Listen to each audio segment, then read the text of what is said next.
todo Natal, a desculpa era sempre a mesma. Não tem espaço para você e as crianças, minha mãe dizia com um sorriso gentil, como se a doçura de sua voz pudesse amenizar a crueldade daquelas palavras. E lá estava eu, do lado de fora, segurando minhas sacolas de presente e as mãozinhas dos meus filhos, enquanto ouvia o som dos meus sobrinhos rasgando papéis de embrulho lá dentro. No ano passado, tive uma ponta de esperança. Pensei, talvez, só talvez, desta vez seja diferente. Fiz biscoitos, embrulhei presentes com todo carinho e até liguei antes para confirmar. Mas, na véspera de Natal, lá estava eu de novo, na varanda da casa em que cresci, com minha filha me perguntando: Mamãe, por que não podemos entrar? Pela janela embaçada, vi a mesa já cheia, os gêmeos da Patrícia, o marido dela, e até a sogra. Mas eu não, minha mãe disse com um sorriso educado. Quem sabe no ano que vem, ela prometeu. Eu não discuti. Apenas assenti, levei meus filhos de volta para o carro e, em silêncio, tomei uma decisão: o próximo ano seria meu. Naquela noite, enquanto dirigíamos para casa, não disse nada aos meus filhos. Sofia, de 6 anos, cantarolava baixinho no banco de trás, talvez tentando afastar a confusão que ainda não conseguia expressar em palavras. Léo já havia adormecido, agarrado ao pequeno boneco de rena que ele estava tão ansioso para mostrar à vovó. Quando chegamos ao nosso pequeno apartamento de 2 quartos, os coloquei na cama, beijei suas testas e fiquei olhando para o espaço vazio na sala, onde uma árvore de Natal deveria estar. Depois, sentei à mesa da cozinha, servi-me uma taça de vinho de caixinha e abri a mensagem de texto da minha irmã: espero que você não esteja muito chateada. Mamãe ficou sobrecarregada este ano. Quem sabe você não passa aqui amanhã? Amanhã? Para comer as sobras. Depois que todos já tivessem rido, desembrulhado presentes e feito suas refeições? Não respondi. Aquilo não era de hoje. Aquele distanciamento vinha crescendo há muito tempo, devagar, silencioso e constante, como o gotejar de uma torneira com defeito, você simplesmente para de notar.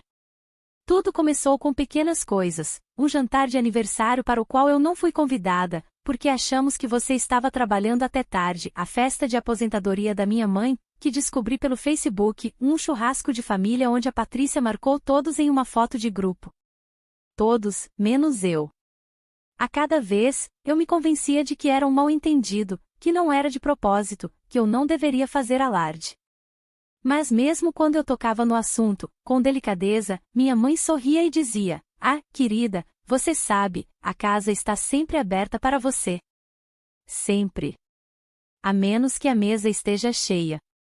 A menos que a família da Patrícia esteja lá. A menos que a sala não seja grande o suficiente. Naquela noite, fiz uma promessa a mim mesma. Eu me recusava a fingir que ser tratada como segunda opção era normal. Eu me recusava a permitir que meus filhos pensassem que era aceitável ver a mãe deles como alguém invisível. Acima de tudo, eu estava farta do mito do ano que vem. Não haveria mais batidas em portas fechadas. Se eles não podiam dar espaço para nós, eu construiria uma nova mesa, com cadeiras largas, luzes acolhedoras e espaço suficiente para pessoas que realmente quisessem estar lá. Eu ainda não sabia como, mas tinha uma certeza: no próximo Natal, não estaríamos esperando na varanda. Estaríamos abrindo nossa própria porta. 6 meses antes daquela fria véspera de Natal, meu casamento havia chegado ao fim. Não houve gritos nem portas batendo, apenas o silêncio e o som de 2 pessoas se distanciando após anos de necessidades ignoradas e compromissos cansativos. Daniel e eu nos sentamos em extremidades opostas de uma longa mesa de madeira, uma ironia, e assinamos os papéis do divórcio. Ele ficou com a casa em Charlotte. Eu, com as crianças e o carro, voltei para minha cidade natal, Charleston. Convenci-me de que estava voltando em busca de apoio, família, familiaridade, estabilidade para Sofia e Léo. O que eu não percebi foi que estava mergulhando de cabeça na mesma dinâmica de família que passei anos tentando superar. Meus pais me receberam com educação, mas com aquele ar de reprovação que deixava claro o que eles pensavam, que eu havia fracassado. Patrícia nunca precisou dizer nada em voz alta. Ela exibia sua superioridade como um perfume, forte o suficiente para que todos sentissem o cheiro. O apartamento que encontrei não era nada glamouroso. 2 quartos pequenos, chão de ladrilhos antigos e uma torneira que gemia como se tivesse opinião própria. Mas era nosso. Consegui um emprego como assistente de marketing júnior em uma agência no centro. O salário era modesto, mas o trabalho me empolgava. À noite, comecei a aceitar projetos de design freelance, logotipos, sites, textos. Às vezes, trabalhava até às 2 da manhã, com os olhos ardendo e o coração acelerado. Porque, mesmo que ninguém mais visse meu valor, eu o faria. Em algumas noites, depois que as crianças dormiam, eu me sentava no chão da sala com a comida do delivery e desenhava plantas, rascunhos literais da vida que eu queria. Uma casa, um quintal, uma cozinha cheia de sons, cheiros e pessoas que eu amava, um Natal que não exigisse permissão. Sofia colou um desses desenhos na geladeira. Era uma grande casa com uma porta vermelha, neve no telhado e 3 bonecos de palito de mãos dadas na frente. Abaixo, com a caligrafia irregular de uma criança do 1º ano, ela escreveu: "Nossa casa, só a gente." Eu continuei trabalhando. Cada cliente que eu conquistava, cada centavo que eu guardava, cada noite e madrugada que eu dedicava a esse sonho. Não para provar algo à minha família, mas para provar a mim mesma, a menininha que costumava se sentar na mesinha das crianças e se perguntar por que nunca havia lugar para ela em outro canto. Para a mulher que agora estava criando uma filha e um filho, determinada a que eles nunca se sentissem como visitantes na própria história. O impulso tem um jeito engraçado de surgir quando você para de esperar por permissão. Na primavera, minha agenda de freelancer já estava lotada. Cafés locais precisavam de sites, um estúdio de yoga me contratou para um reposicionamento de marca, um pequeno escritório de advocacia queria uma estratégia mensal de mídias sociais. Eu trabalhava na hora da soneca, depois de colocar as crianças para dormir, entre as idas e vindas da escola e as reuniões da manhã.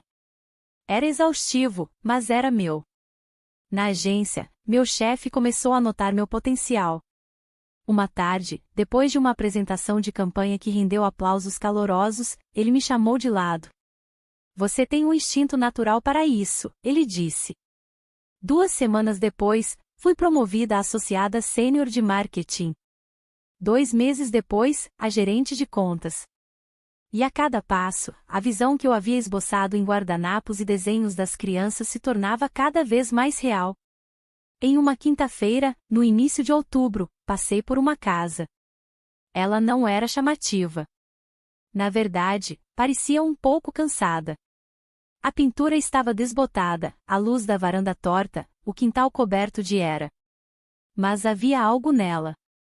Uma varanda frontal ampla, janelões grandes e uma porta vermelha vibrante que parecia dizer: "Estamos prontas para algo novo." Encostei o carro e anotei o número da placa de à venda. Naquela noite, procurei o anúncio na internet. 4 quartos, construída em 1930, piso de pinho. Uma sala de jantar com painéis de madeira originais, a 10 minutos da escola das crianças e a 5 minutos do centro. Marquei uma visita sem hesitar. Na primeira vez que entramos, Sofia deslizou os dedos pelo corrimão como se fosse um piano. "Mãe", ela sussurrou, "cheira a Natal." Léo caminhou até a sala de jantar e deu uma volta no meio do sol que entrava pela janela. Fechei os olhos por um segundo e pude ver guirlandas na lareira, guisadas na cozinha, uma mesa grande o suficiente para 12 pessoas, com taças de verdade em vez de plástico. 3 semanas depois, a casa era nossa. Quando contei aos meus pais, minha mãe disse: "Isso não é um pouco demais, para alguém na sua, situação?" Meu pai piscou e respondeu: "Bem, espero que você tenha pensado bem nisso." Patrícia me mandou uma mensagem: 4 quartos. Que ambição! Tem certeza de que vai conseguir manter isso? Não respondi. Estava ocupada demais arrancando o carpete velho, repintando as paredes e removendo anos da história de outra pessoa para abrir espaço para a nossa. Sofia escolheu lavanda para o quarto dela, e Léo, dinossauros. Montei meu primeiro escritório em casa, iluminado pela luz do sol e pela ambição. E então, parei na sala de jantar, o coração da casa, e passei a mão sobre a mesa que comprei de segunda mão, mas que reformei sozinha. Eu sussurrei: este ano, nós ficamos em casa. Em novembro, a casa não apenas parecia um lar, ela era nossa. Cada canto contava uma nova história. Os girassóis em aquarela de Sofia colados na geladeira, os trens de brinquedo de Léo estacionados embaixo do aquecedor do corredor, as pilhas de pastas de clientes na minha mesa de escritório. Eu estava dando conta de mais coisas do que nunca, e mesmo assim, pela primeira vez em anos, me sentia firme. Então, uma noite, enquanto escovava o cabelo de Sofia antes de dormir, ela perguntou: mamãe, quem vai vir para o Natal este ano? A pergunta me atingiu como um sussurro em uma igreja silenciosa. Eu estava tão focada em sobreviver ao ano que não tinha me permitido pensar em dezembro. Mas, assim que ela perguntou, a visão se encaixou como uma peça de quebra-cabeça que estava esperando sua vez. Eu não queria apenas receber o Natal, eu queria redefini-lo. Na manhã seguinte, fiz uma lista. Não de presentes ou compras, mas de pessoas. Pessoas que estiveram ao meu lado quando minha própria família não esteve. Pessoas que me aplaudiram quando fui promovida, que me ofereceram caronas, que cuidaram das minhas crianças, me deram indicações de trabalho e mandaram mensagens de você consegue à meia-noite. A lista cresceu rapidamente. Milena, minha colega de faculdade, cuja filha uma vez me chamou de tia Selena, senhora Elsa, nossa vizinha idosa, que trazia pão de banana depois de toda a tempestade, Edgar e Márcio, o casal da casa em frente que me ajudou a mover um sofá às 9 da noite, Ana, a professora de arte de Sofia, que ficava até mais tarde toda quinta-feira só porque Sofia adorava pintar dragões. 10 assentos, 10 corações, 10 escolhas. E então, veio a ideia mais louca. Anos atrás, Patrícia havia arrastado a família para um restaurante de alta gastronomia chamado Bistrô Florença, onde ela elogiou sem parar o chefe executivo, Arthur Nogueira. Risoto de trufas, pato defumado com molho de cereja, o mascarpone batido à mão. Ela havia postado sobre isso por semanas. Procurei o nome dele no Google por impulso e liguei para o número de reservas particulares. A assistente atendeu, muito profissional. A agenda do chefe Nogueira para dezembro está completamente lotada, desde agosto. Parei, e então disse suavemente: estou disposta a triplicar o valor da diária dele. Silêncio. Vou verificar com o chefe e retorno a ligação, ela disse. 1 hora depois, meu telefone tocou. Senhorita Smith? O chefe Nogueira ficaria honrado em preparar a ceia de Natal na sua casa. Olhei para o meu calendário. Era a terceira semana de novembro. Tínhamos um mês. O menu era inacreditável: cordeiro em crosta de ervas, ravioli de cogumelos defumados, soufflé de chocolate com creme de especiarias cítricas. Suco de uva espumante para as crianças, em taças de cristal que eu havia acabado de comprar em promoção. Mandei fazer convites, mas não impressos, e sim escritos à mão. O título: Junte-se a nós para o Natal. Uma celebração de família escolhida e boa comida. O fechamento: os lugares já foram preparados. Tudo o que você precisa fazer é chegar com fome e com o coração cheio de amor. A manhã de Natal chegou, nítida e dourada. A luz do sol entrava na cozinha enquanto o chefe Nogueira e seus 2 assistentes transformavam meu pequeno lar em algo saído de uma revista. O aroma de alecrim, manteiga e pão quente dançava no ar como um hino. Eu amarrei a fita no cabelo de Sofia, enquanto Léo colocava os guardanapos com cuidado em cada lugar, contando baixinho: 1, 2, 3, 10. Quando a campainha tocou às 2 da tarde, nossos convidados entraram na casa e foram recebidos pelo calor. Milena trouxe vinho e as risadas da filha. A senhora Elsa entregou a Sofia uma lata de biscoitos amarrada com uma fita vermelha. Edgar e Márcio trouxeram uma guirlanda caseira. Ana trouxe cartões em aquarela pintados pelos alunos dela, um dos quais mostrava minha casa, com sua porta vermelha. Brindamos com suco espumante e champanhe. Rimos. Comemos uma comida que parecia ter história. O chefe Nogueira explicava cada prato com orgulho, e as crianças o olhavam como se ele fosse o Papai Noel com roupa de chefe. Em certo momento, eu dei um passo para trás e apenas respirei. Não havia tensão, nem sorrisos forçados, nem a medição silenciosa do valor de cada um. Apenas alegria. Depois da sobremesa, fomos para a sala de estar para tomar chocolate quente e jogar jogos de tabuleiro. Sofia desafiou Márcio para uma partida de candila. Léo adormeceu no colo da senhora Elsa. Edgar tocou um jazz suave no piano, e eu, por impulso e um pouco de nervosismo, peguei meu celular. Não havia postado muito o ano todo, talvez algumas fotos das crianças, algumas citações genéricas, mas naquele momento, parecia que eu merecia. Tirei 3 fotos. A mesa de jantar brilhando à luz de velas, a comida intocada e perfeita. Sofia e Léo rindo na cozinha, com o chefe Nogueira ao fundo. E uma foto de grupo, eu, as crianças, nossos convidados, todos levantando nossas taças, capturados naquela magia quente e embaçada que só os momentos de verdade criam. As legendas eram simples, grata por amigos que parecem família. Quando o Natal é como voltar para casa. 25 de dezembro. Rodeada de amor. E cliquei em postar. Em 1 hora, as curtidas começaram a chegar, e os comentários também. Selena, isso está lindo, você merece tudo isso, espera, esse é o chefe Nogueira.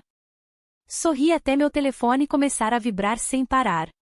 Primeiro, uma ligação de Patrícia, depois da minha mãe, depois do meu pai. Não atendi. Mas, quando chequei as mensagens, Patrícia havia escrito, aquele na foto era mesmo o chefe Nogueira. Como você conseguiu isso? E por que você não nos convidou?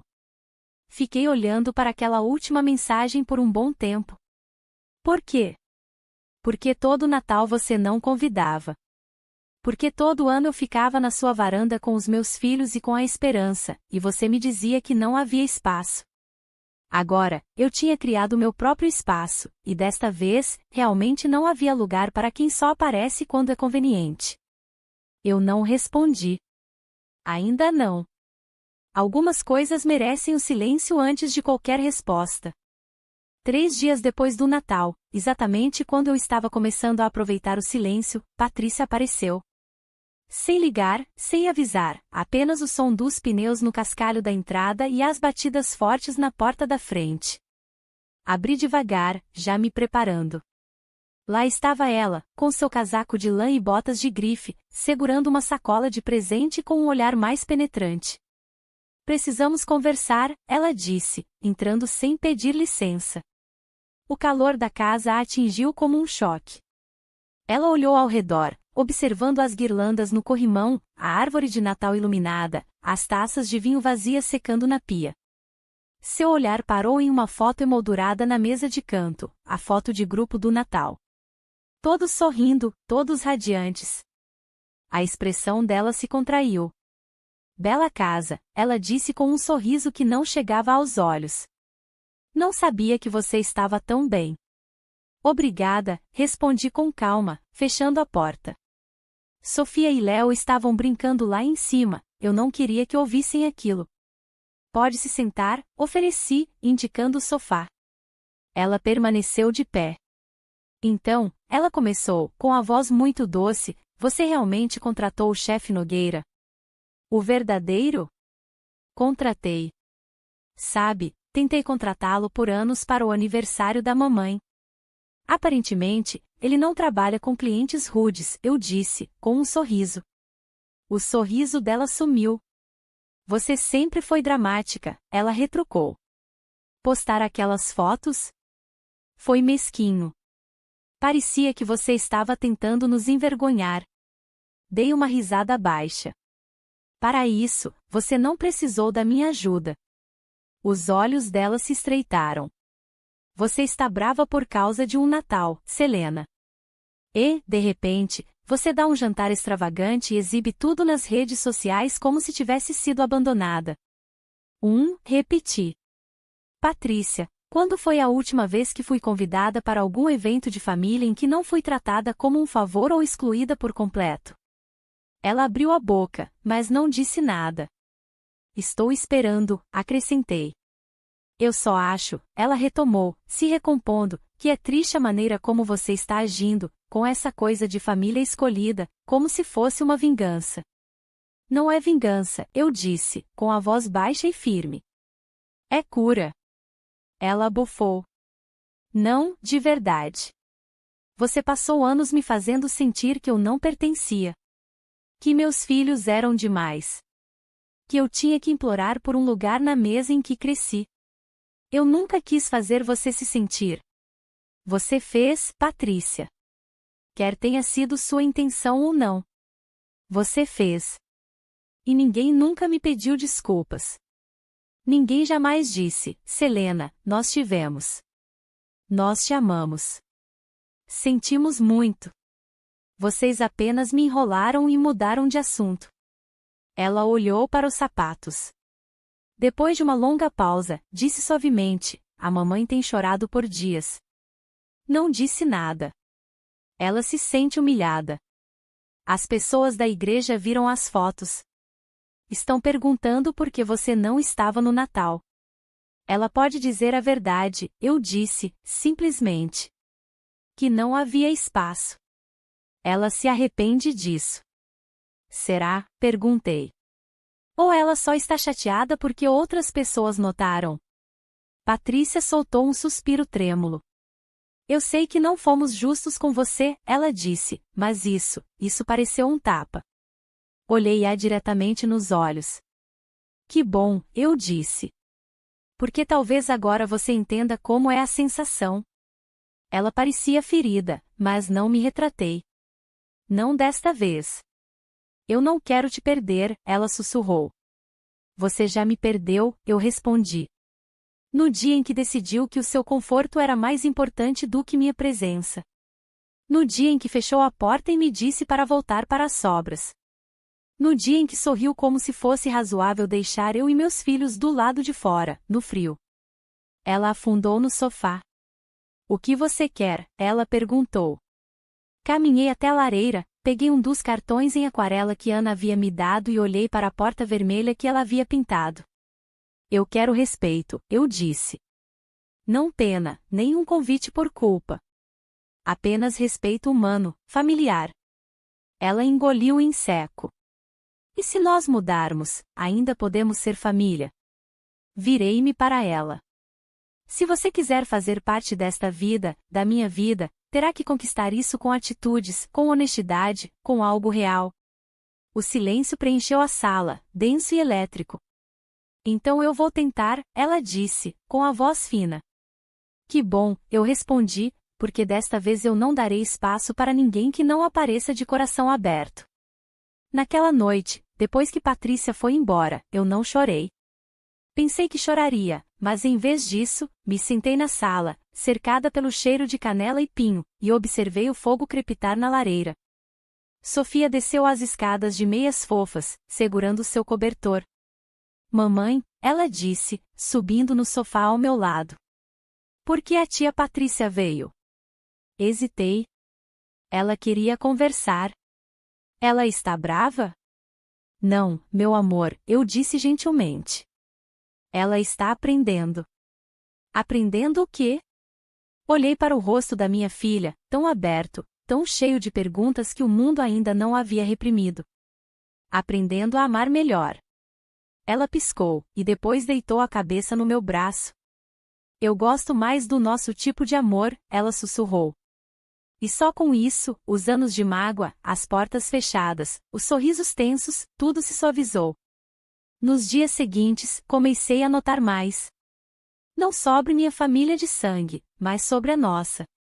Aquela que eu estava construindo. Um dia de cada vez, um limite de cada vez, um pão de banana com laço de fita de cada vez. Sofia começou a arrumar a mesa para o jantar sem que eu pedisse. Léo desenhou figuras de palitos sorrindo em nossa casa, rotuladas como eu, mamãe e chefe Nogueira. Ele o desenhou usando uma capa. A senhora Elsa começou a vir uma vez por semana para tomar chá. Edgar e Márcio me ajudaram a pendurar as novas luminárias. Ana se ofereceu para ensinar Sofia a pintar com aquarela. Não era laço de sangue, não era oficial, mas era real. E meus filhos, depois de anos sendo ignorados, silenciados ou tratados como demais na mesa de outra pessoa, finalmente estavam aprendendo o que era se sentir desejado.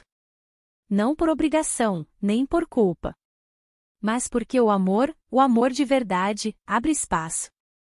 Uma noite, enquanto colocava Sofia na cama, ela se virou para mim e perguntou: tudo bem dizer não para as pessoas se elas me fazem sentir pequena? Eu congelei, e então assenti. É mais do que tudo bem, sussurrei. É necessário. Ela sorriu. Que bom. Não quero convidar meus primos para minha festa de aniversário. Eles são sempre malvados comigo. Pisquei, surpresa. Tudo bem, eu disse. A festa é sua. Você pode escolher quem convidar. Ela puxou o cobertor até o queixo e sorriu como se tivesse acabado de passar em um teste que eu nem sabia que ela estava fazendo. Ao apagar a luz, percebi algo. Eu não estava apenas me curando, estava ensinando aos meus filhos o que eu só aprendi muito tarde. Que o amor de verdade não te encolhe para caber no espaço. Ele expande o espaço para que você caiba por inteiro. 2 semanas depois, recebi uma mensagem da minha mãe: seu pai e eu gostaríamos de ver as crianças. Talvez possamos fazer algo no seu aniversário. Li 2 vezes e larguei o celular. Eles não mencionaram as fotos do Natal, a mesa, ou a conversa que tive com Patrícia. Apenas as crianças, não nós. Isso me dizia tudo o que eu precisava saber. Não respondi de imediato. Eu precisava de espaço. E mais do que isso, de clareza.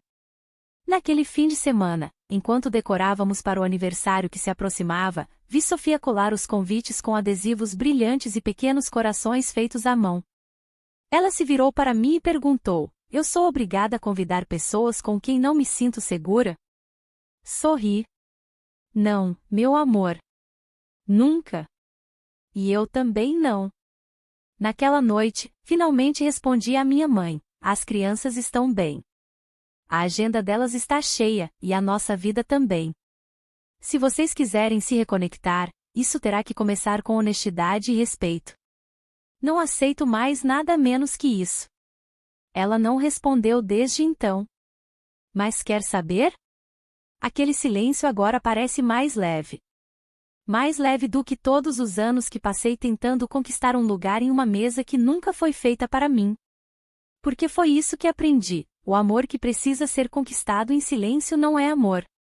O amor que exclui, diminui ou convenientemente se esquece, não é família.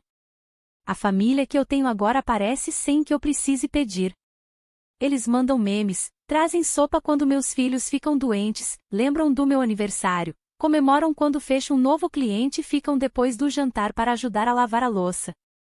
E isso é mais do que suficiente. Na semana passada, o chefe Nogueira ligou para confirmar o Natal novamente. A mesma data, o mesmo menu, mas com uma novidade este ano: as cenouras com calda de bordo, as favoritas da Sofia. Léo pediu S. Mores, e nós também faremos. A lista de convidados está maior desta vez. Alguns nomes novos, alguns antigos. Todos escolhidos, todos bem-vindos. Esta casa, esta mesa, esta vida, está cheia. Cheia de risadas, de bagunça, de crescimento e de alegria genuína. Cheia de pessoas que sabem fazer espaço, e não desculpas. Se Patrícia algum dia escolher aparecer de verdade, não por aparências, mas com sinceridade, eu abrirei a porta. Mas não vou implorar. E se meus pais quiserem ter um relacionamento, terão que me encontrar onde eu estou, não onde é confortável para eles. Porque nós não esperamos mais do lado de fora. Nós somos donos da varanda.